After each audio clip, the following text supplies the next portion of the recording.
창세기 4장 5절로부터 12절의 말씀입니다.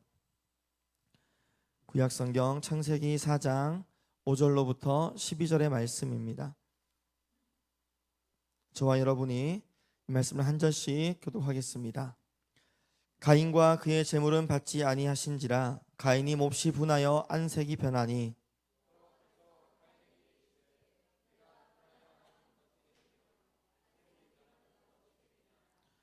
내가 선을 행하면 어찌 낯을 들지 못하겠느냐. 선을 행하지 아니하면 죄가 문에 엎드려 있느니라. 죄가 너를 원하나 너는 죄를 다스릴지니라.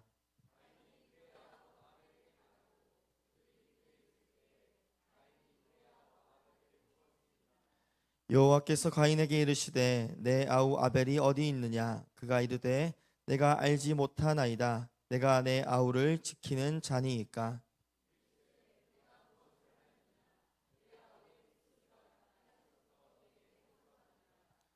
땅이 그 입을 벌려 내 손에서부터 내 아우의 피를 받았은즉 내가 땅에서 저주를 받으리니 내가 밭을 갈아도 땅이 다시는 그 효력을 내게 주지 아니할 것이요 너는 땅에서 피하며 유리하는 자가 되리라. 아멘. 오늘 가인과 아벨의 이야기, 또 가인과 하나님의 이야기를 통해서 우리에게 주신 하나님 말씀들을 우리가 함께 묵상할 수 있길 소망합니다. 순종이라고 하는 단어는 아마 교회에서 가장 많이 사용되지 않을까 합니다. 순종의 뜻이 무엇일까? 국어사전에서는 순순히 따름이라고 정의하고 있습니다. 그런데 성경에서 말하고 있는 그 순종이라고 하는 것은 조금은 초점이 다른 것처럼 보입니다. 창세기 26장 45절의 말씀을 보게 되면 이는 아브라함이 내 말을 땡땡하고 내 명령과 내 계명과 내 율례와 내 법도를 지켰음이라 하시니라. 또 신명기 21장 18절 말씀 보시게 되면 사람에게 완악하고 패역한 아들이 있어 그의 아버지의 말이나 그의 어머니의 말을 땡땡하지 아니하고 부모가 징계하여도 땡땡하지 아니하거든. 빈칸에 어떤 단어가 들어가면 잘 어울릴까요? 네, 순종입니다. 근데 이 빈칸에는 사실 경청이라는 말이 들어가도 전혀 어색하지가 않습니다. 이 순종이라고 하는 단어가 바로 이 경청에서 출발을 합니다. 우리가 잘 알고 있는 쉐마, 신명기 말씀에 나오는 이스라엘아 들으라 라고 하는 그 쉐마로부터 출발하는 단어가 바로 순종이라는 단어입니다. 그래서 순종은 경청함에서부터 출발한다라는 것입니다. 그러니 오늘 설교 잘 들으시라 라는 말씀은 아니고요. 물론 설교 잘 들으시지만 근데 이 들음이라고 하는 것은 단순히 그래 말해봐 내가 듣고 있어 라는 그러한 들음이 아니라 나를 드러내지 않음을 의미합니다. 내가 당신의 말을 듣고 내 마음에 새기겠다. 당신의 말에 내가 따르겠다라고 하는 삶의 태도를 의미하는 단어가 바로 순종입니다. 그래서 순종이 어려운 것입니다. 그저 듣는 것으로 끝나는 것이 아니라 듣는 것을 내 마음에 새겼기 때문에, 그래서 내 마음이 동의하는 그 자리로 나아가야 하기 때문에, 다시 말해 이전에 내가 살아왔던 방식들, 내 생각의 방식들을 멈춰내고 새로운 그 경청의 자리로 나아가야 하기 때문에 나를 드러내지 않음 혹은 나를 내려놓음의 태도는 참으로 어려운 어떠한 지침입니다. 우리가 어떤 삶을 살아왔더라도 그 하나님의 이끄심에 우리가 순종하지 않으면, 행동하지 않으면, 말씀을 마음에 새기고 그 말씀을 따르기 위해 이전의 삶의 습관들을 애써 버리지 않으면 우리는 오늘 본문의 말씀에 나오는 가인과 같은 삶에서 벗어날 수가 없다라는 것입니다. 어떤 종교이든 그 종교에는 이러한 복장들이 있습니다. 성당의 신부님과 수녀님들은 그들만의 가운이 있고요. 또 절에 있는 스님들은 승복이라는 것을 입습니다. 이유가 무엇일까요? 멋있어서일까요? 물론 그 강동원 씨가 이렇게 막 그 신부 옷 입고 있으면 참 멋있습니다. 강동원 씨가 전우치에 나와서 도사 복장을 입고 있어서 멋있죠. 예. 근데 그 현직 신부님이 그렇게 말씀하시더라고요. 그런 신부는 세상에 없어. 강동원 같은 사람은 신부 안 해. 이러면서. 저렇게 옷을 입는 것은 내가 멋있어 보이려고, 혹은 나는 어떠한 특별한 권리를 가진 사람들이야 라는 것을 나타내기 위함이 아니라, 적어도 이 옷을 입고 내가 살아가는 그 자리에서는 나는 나로 존재하는 것이 아니라 내가 섬기는 그 어떤 존재로부터 쓰임을 받고 있는 사람이야 라는 의미를 가지고 있습니다. 그래서 똑같은 신부님이어도 저렇게 가운을 입고 있는 것과 그냥 평상복을 입고 있는 것은 그 마음가짐이 다를 수밖에 없습니다. 세상은 우리 각자의 옷을 입습니다. 자신의 개성을 드러내기 위한 옷을 입고 내 눈에 예쁜 것들, 좋은 옷들을 입게 됩니다. 내가 주인공이기 때문이죠. 나의 삶을 살고 나로서 살아가려 합니다. 여기 모인 우리는 어떠한 옷을 입고 있어야 하겠습니까? 성경에서는 우리가 입어야 할 옷, 또 반대로 우리가 벗어야 할 옷이 있다고 기록하고 있습니다. 로마서 13장에서는 우리에게 예수 그리스도로 옷을 입으라, 빛의 갑옷을 입으라고 권면합니다. 밤이 깊고 낮이 가까웠으니 어둠의 일을 벗고 빛의 갑옷을 입자. 오직 주 예수 그리스도로 옷 입고 정욕을 위하여 육신의 일을 도모하지 말라. 우리는 눈에 보이는 가운을 입지 않지만 하나님께서 보시는, 하나님만이 아실 수 있는 그 빛의 갑옷, 그리스도의 옷을 입고 세상을 살아가는 그리스도인들입니다. 그렇기 때문에 설교 시간에 어떠한 목사가 앞에서 설교하는 것은 개인적인 생각을 강론하는 자리가 아니라 하나님의 말씀으로 오늘 나를 비추어서 자신의 공동체를 향하여서 전하는 선포의 시간입니다. 서신서라고 하는 성경들은 그 본문 말씀 그대로가 모두 설교입니다. 사도 바울이 로마 지역에 개척한 교회, 로마 지역의 교회들을 향해서, 에베소 지역의 교회들을 향해서, 고린도 지역의 교회들을 향해서 각 교회 가운데 필요한 그리스도의 복음을 전하고 또 어떻게 살아가야 하는지 일상의 방법들을 전하는 설교문입니다. 그렇게 그것들을 사도 바울이 써내려갈 때 이 글을 읽는 너희가 꼭 기억해야 할 것은, 이것은 하나님께서 주신 말씀이다라는 것입니다. 그들이 편지를 받고 이건 그냥 사도 바울의 개인적인 생각이야 하며 편지를 버리지 않도록 하나님께서 주신 마음을 내가 고스란히 전하는 것임을 사도 바울은 분명하게 이야기하고 있습니다. 찬양대나 또 봉헌위원도 마찬가지입니다. 가운을 입는 것들은 모두 그 자리가 개인적으로 무언가를 내가 하는 자리가 아니라 내가 하나님께 쓰임받는 도구입니다 라는 자리인 것이죠. 찬양을 할 때에도 내가 사람들에게 들려주는 음악이 아니라 하나님께 올려드리는 찬양이 되는 것이고, 어느 협동조합이나 협회에서 얻는 회비가 아니라 하나님께 올려드리는 우리 신앙의 고백으로서 우리가 함께 그 일들을 수행해 나간다라는 것입니다. 그렇게 그리스도인들은 늘 기억해야 합니다. 성도인 나는 빛의 갑옷, 그리스도로 옷 입은 사람이라는 것을 말입니다. 그리고 기억한다라고 하는 것은 그저 머리로 기억하는 것이 아니라 마음에 새기고 그렇게 살기를 내가 애쓰는 것.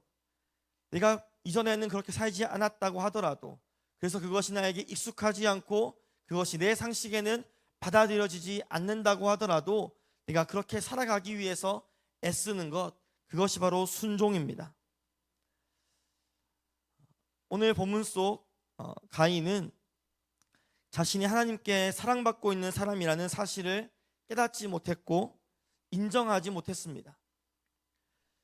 이유는 바로 자신의 제사가 받아들여지지 않았기 때문입니다. 그래서 가인은 빛의 갑옷이 아니라 나를 드러내다가 결국은 사고를 쳐버린 사람입니다. 가인의 제사와 아벨의 제사가 도대체 어떤 차이가 있길래 아벨의 것은 받으시고 가인의 것은 받지 않으실까? 사실 우리는 이 본문을 이야기할 때 어떤 제사가 하나님께 합당한 제사인가? 라는 주제를 가지고 많이들 묵상을 하게 되었습니다. 그런데 이 본문에 대해서는 사실 제사에 관한 이야기들을 그 이후에는 특별히 더 언급하고 있지 않습니다. 어쩌면 성경은 이 사건을 통해서 제사라고 하는 한 도구를 통해서 하나님과 우리와의 관계를 이야기하고 있는 것입니다. 그리고 애초에 제사에 대해서 정식으로 기록된 곳은 레위기입니다. 레위기 이전에 그들이 어떠한 제사를 드려야 하는지 하나님은 알려주시지 않았습니다. 그렇기에 오늘 본문은 초점을 제사에 두는 것이 아니라 하나님과 우리의 관계에 두면서 그 말씀을 묵상하며 질문을 던져보면 좋을 것 같습니다. 오늘 본문에서 문제가 되는 지점은 제사의 방법이 아니라 가인과 하나님의 관계에 있다라는 것입니다. 그리고 우리가 잘 아는 것처럼 애초에 제사라고 하는 것은 우리의 구원받는 수단이 아니라 제사를 드리는 사람과 제사를 받으시는 하나님의 관계에 초점이 맞춰져 있는 수단 중 하나입니다. 가인은 오늘 본문을 보게 되면 제사가 받아들여지지 않아서 안색이 변했다라고 기록합니다. 참 화가 난 것이죠. 얼굴이 울그락불그락 화가 났습니다. 그런데 그것이 화가 날 만한 이유라면 무언가 미안한 마음이 있고 그래서 너 그것 때문에 화가 났니? 혹은 그 말을 하는 것조차 미안해지는데 하나님께서는 가인에게 너 왜 화가 났니? 라고 물어보십니다. 가인이 화가 난 이유를 몰라서가 아니라 그가 화가 난 이유가 화낼 이유가 아니기 때문입니다. 가인의 제사가 받아들여지지 않았다라고 해서 다음 제사가 있을 때까지 가인과 하나님의 관계가 끊어진 것도 아닙니다. 그리고 오히려 제사는 결국에 필요 없는 제도인 것을 궁극적으로는 성경은 이야기를 하고 있습니다.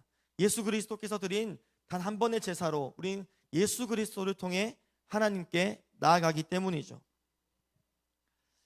가인의 제사가 받아들여지지 않았고 또 심지어 가인은 그로 인해 화가 나서 자신의 동생을 죽였음에도 하나님께서는 가인과의 관계를 끊어내지 않으셨습니다. 오히려 두려워하는 그를 끝까지 지켜주시며 그 후손이 이어지도록 하나님은 가인을 돌보시는 본문들을 오늘 말씀 이후에 계속해서 볼 수 있습니다. 하나님의 입장에서는 가인과 하나님의 관계가 끊어진 것도 아니고 그렇다고 아벨을 더 사랑해서 가인은 조금만 사랑하고 가인에겐 등지고 있고 아벨만을 바라보시는 하나님이 아닙니다. 그런데도 불구하고 가인은 화가 났습니다. 그런 가인을 위로하시는 말씀이 바로 7절의 말씀인데요.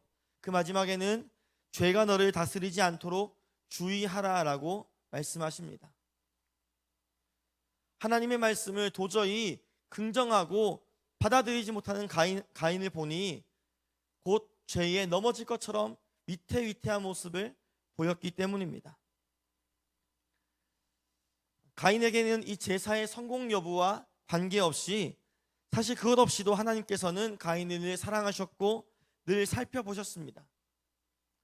가인이 정성을 보였고 또 제사가 하나님의 관계의 조건이 되었다면 가인이 아벨과 비교해서 따지는 것이 충분히 가능한 이야기입니다. 하지만 제사는 하나님과의 관계 속에서 그리 중요하지 않았던 것입니다. 가인은 자신의 제사함에 있어서 받으시는 하나님 중심의 생각, 하나님 중심의 방식, 하나님 중심의 가치관이 아니라 제사를 드리는 행위를 하는 자기 중심의 생각, 자기 중심의 사고방식, 자기 중심의 가치관, 내가 보기에 좋은 것을 왜 안 받으시냐고, 안 받으시는 하나님을 원망하고 아벨과 비교하며 아벨을 미워했다라는 것입니다. 그렇기에 그는 자신의 분냄이 정당한 것이었고, 자신의 분냄에 대하여서 그래 내가 너의 것 받을게, 아벨의 것 취소할게 하지 않으시는, 내 마음에 합당한 응답을 주지 않으시는 하나님의 말씀에도 귀를 닫아버린 것입니다. 그렇게 가인이 아벨과 자신의 제사를 비교할 때 자신의 것이 조금도 부족하지 않았기에 그는 그렇게 자신의 정당함을 이야기하기 위해 자신의 형제를 죽이는 결정을 하게 됩니다. 그런데 하나님께서 가인에게 원하시는 것, 우리에게 원하시는 것은 무엇입니까? 7절 말씀에서 기록하기를 선을 행하라 라고 하나님 말씀하십니다.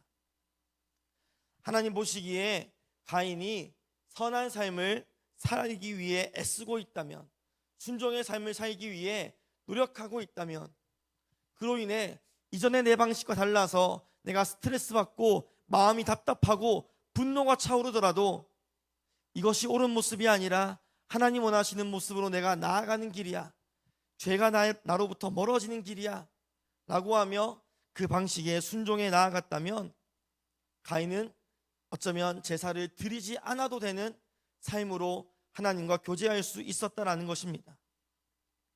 선한 삶을 살기 위해 애쓰는 그 삶 자체로 하나님께 올려드리는 산 제사가 된다라는 것이죠. 그래서 하나님은 가인에게 말씀하십니다. 가인아, 너가 할 마음이 있다면 선을 행할 수 있어. 선을 행할 능력을, 씨앗을, 그 형상을 내가 너에게 이미 심어두었어. 그런데 가인은 그 하나님의 방식대로 살기를 거부한 사람이라는 것입니다. 하나님은 아벨과 가인을 결코 비교하지 않았지만 가인은 스스로 아벨과 비교하며 아벨을 죽이기로, 하나님에게 선택지가 나밖에 없으면 나를 선택해 주시겠지 하며 아벨을 죽이기로 결심한 것입니다. 가인이 죄를 행한 까닭은 나라고 하는 존재를, 내 자아를 내려놓지 못함이라는 것입니다. 제사를 받으시는 하나님께서 하나님께 초점이 있다면 하나님의 말씀, 그 선을 행하는 삶에 초점을 두고 그렇게 살아가려는 삶의 태도가 가인에게는 필요했는데 가인은 그러한 삶의 태도를, 마음가짐을 가질 준비가 조금도 되지 않았던 것입니다. 내가 내 마음에 합당하지 않더라도, 내가 보기에 옳지 않더라도, 내가 보기에는 답답하고 저게 더 좋아 보이는데 하더라도 하나님이 나에게 오라 하시니 그곳으로 나아가야지 라고 하는 순종의 태도가 있었다면 하나님의 은혜를 경험하고 하나님의 방법이 맞구나, 하나님 말씀이 맞구나 하며 나를 사랑하시는 하나님을 발견할 수 있을 것인데, 결국 그렇게 가인이 그렇게나 간절히 원하던 하나님께로부터 받는 응답, 사랑을 경험할 수 있을 것인데, 하나님, 아니요, 내가 보니까 이게 더 좋아요, 내가 더 좋았어요, 하나님이 틀렸어요, 내가 살아오던 방식이 맞아요, 하나님 충분히 익스큐즈 할 수 있잖아요, 내가 변하지 않아도 내 주변의 것들 다 변화시켜서 내가 맞게 할 수 있잖아요, 하나님이 움직이세요, 하나님이 나에게 맞게 응답해 주세요. 가인은 그렇게 하나님까지도 정죄하며 결국은 나를 주장하다 못해 하나님이 너무나 사랑하며 당신의 형상으로 지으신 아벨을 죽이게 되었습니다. 운전을 하다 보면 우리가 길을 잘못 들 때가 있죠. 그럴 때마다 내비게이션은 우리에게 경로를 이탈할 때마다 목적지를 찾아갈 수 있도록 다른 길을 다시 안내합니다. 그런데 기계가 뭘 알아? 이게 진짜 맞겠어? 얘 말 듣는 것보다 내가 아는 길이 더 빨라, 그렇게 말하며 내 방식을 고수하는 경우들이 있기도 합니다.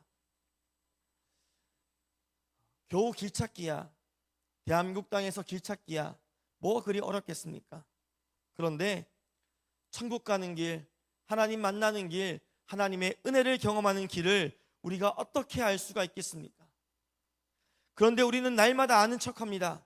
내가 전에는요, 내가 어릴 때 그렇게 말씀드렸어요. 그래서 나 이렇게 살 거예요. 하나님, 내가 살아보니까 이거더라고요. 내가 이렇게 한번 해볼게요. 이렇게도 괜찮더라고요.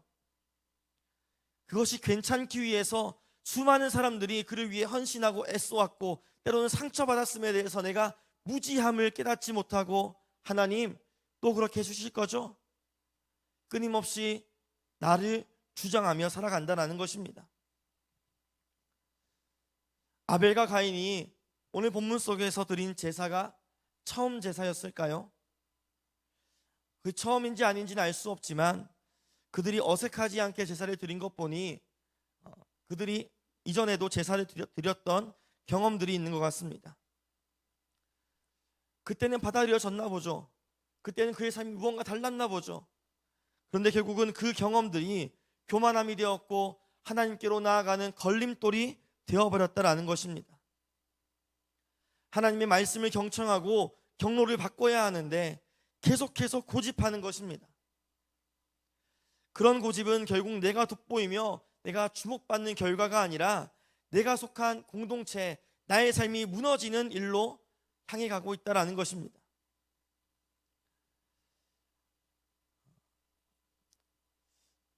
그렇다면 하나님께 우리의 삶에 초점을 두고 살아가는 것, 그것이 무엇일까?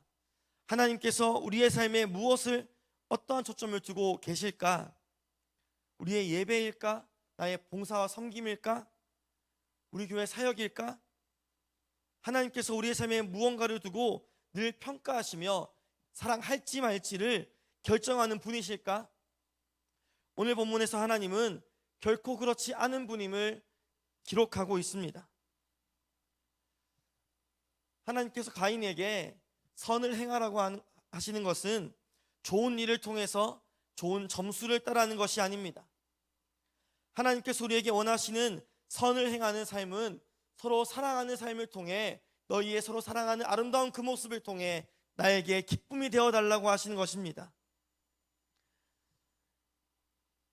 예수님께서 겟세마네에서 하신 기도를 우린 잘 알고 있습니다.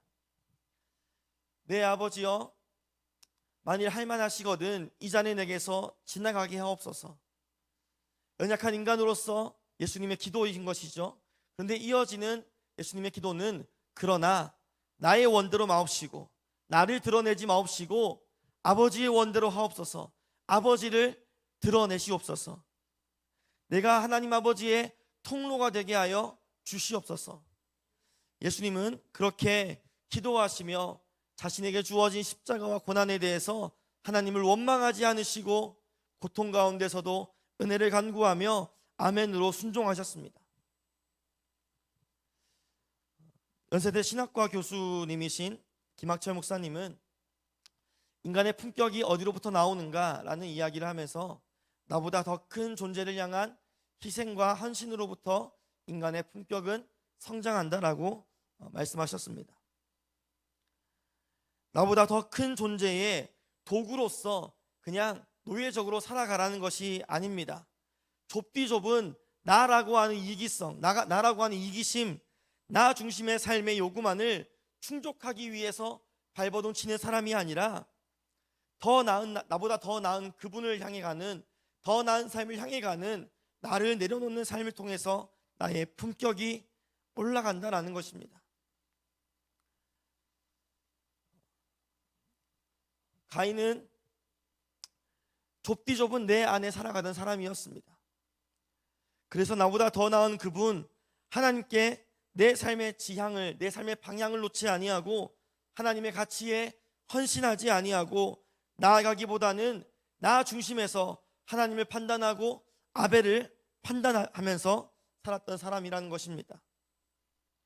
결과적으로 가인은 자신이 원하는 그 인정을 받지도 못하고 그저 생명을 빼앗는 죄인으로 전락해버립니다. 이러한 품격이 있을 수 없는 사람, 자기의 좁은 그 틀 안에 갇혀 사는 사람이 그 증상들이, 그 방향들이 점점 더 심해지고 병적으로 향해 가면 이것을 자기애성 인격장애라고 합니다. 나르시즘 혹은 나르시스트라고도 말을 하는데요. 이러한 자기 애성 인격 장애의 특징들이 있습니다. 과장된 자신감, 자신을 부풀리는 것이죠. 또 인정에 대한 욕구, 내가 잘했다라는 것을 열심히 어필하는 것입니다. 공감에 대한 결여, 남의 아픔보다는 내 것이 더 중요한 것입니다. 낮은 자존감. 우리 모두가 이러한 증상들이 조금씩은 있습니다. 우리가 스스로에게 질문하며 한번 점검해 볼 수 있어야 하겠습니다. 내가 다른 사람들로부터 특별 대우를 받으려는 기대가 매우 큰가? 다른 사람을 끊임없이 비난하거나 괴롭히거나 깎아내리는가? 나의 이익을 달성하기 위해서 다른 사람의 감정과 소망과 욕구에 가하는 그 부정적인 영향에 대한 죄책감이 없이 타인을 도구화시키는가? 나는 특별하고 우월한 인물들과 또 그런 조직들과 관련이 있다고 주변을 통해서 나를 내세우는 사람인가? 다른 사람들이 나를 특별하게 대우해야 하고 내 의견이 받아들여져야 마음이 편안한가?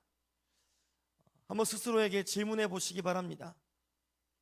물론 사실 우리는 자기 합리화에 참 능한 연약한 존재여서 나는 저 정도는 아니지, 나 정도는 다들 하지 않아? 이런 생각을 할 수도 있습니다. 우리가 모든 앞선 그 질문들에서 결코 자유로울 수가 없습니다.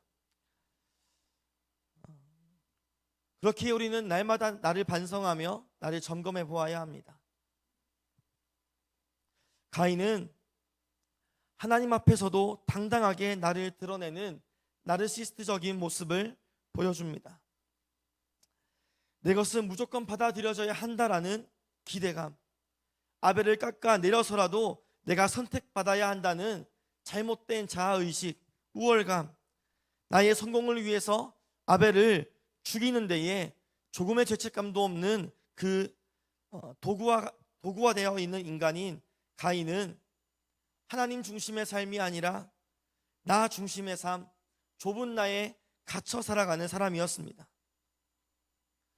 사랑하는 성도 여러분, 우리에게 분명히 가인과 같은 모습이 있습니다. 나 정도는 괜찮지, 결코 아닙니다. 우리 모두 이기적이고 연약한 사람들입니다. 그럼에도 하나님께서 우리를 사랑하시며 그리스도의 보혈로 구원하셨습니다. 그렇기에 나를 바라보며 서로를 먼저 사랑하라고 이야기합니다. 그리고 이전보다 더 나은 삶을 살아가도록 하나님의 말씀을 경청할 기회를 오늘 우리에게도 그렇게 해주십니다. 하나님께서는 우리에게 이제 그리스도의 보혈로 하나님의 은혜로 이전 것은 지나갔으니 보라 새 것이 되어라, 그렇게 말씀하십니다. 사랑하는 성도 여러분, 하나님께 거절당하는 기쁨을 누리시기를 소망합니다. 나의 오름이 아니라 하나님의 오름이 비교할 수 없을 정도로 감사한 것인데, 그 오름을 우리로 깨닫게 하시고 우리를 인도하시는 그 거절당하는 은혜를 누리시기를 소망합니다. 내 안에 가인과 같은 모습이 분명히 있을 것인데 속히 죄의 모습을 벗어버리고 예수 그리스도로 옷 입는 삶이 되시기를 예수님의 이름으로 간절히 기원합니다. 아멘. 우리 시간 함께 찬양하며 우리의 마음의 결단을 선언하기 원합니다. 내 안에 사는 이 찬양을 할 때에 그 가사의 고백처럼 내 안에 사는 이 예수 그리스도, 하나님의 형상이 꽃을 피우고 열매를 맺기를 간절히 구하며 함께 이 시간 찬양하기 원합니다.